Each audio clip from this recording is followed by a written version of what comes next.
Jean Tullard, certains essaient de refaire l'histoire de Napoléon régulièrement. Despote, est-ce qu'il a rétabli l'esclavage? Oui ou non?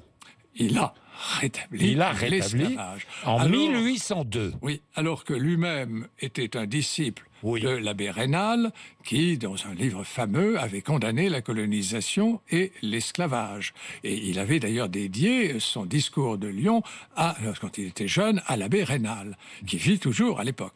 Et donc, il n'était pas du tout porté sur la nécessité de rétablir l'esclavage. Pourquoi rétablit-il l'esclavage?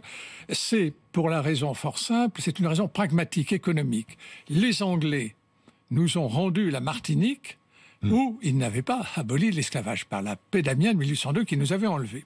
Nous avions gardé la Guadeloupe et Saint-Domingue, et là, seulement en 1794, quand on ne peut plus faire autrement, alors que la Déclaration des droits de l'homme est de 1789, on a aboli effectivement l'esclavage en 1794.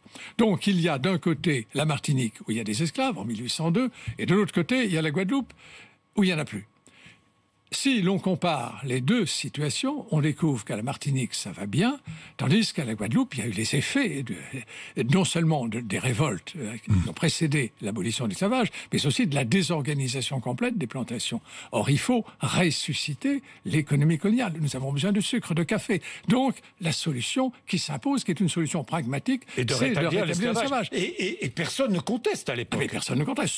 Seul l'abbé Grégoire fait la moue. Oui. Alors, ce sera peut-être une des raisons pour laquelle Bonaparte va supprimer, alors qu'il était membre de l'Institut, la classe des sciences morales et politiques, Académie des sciences politiques à laquelle j'appartiens. Et donc, moi, je peux parler de l'esclavage. Nous avons été victimes, précisément, de Bonaparte, parce que nous étions fait griser. N'oublions pas qu'en 1815, il ordonne l'abolition de la traite des Noirs. Oui. À Sainte-Hélène, il essaiera aussi de faire affranchir certains esclaves de l'île. Oui.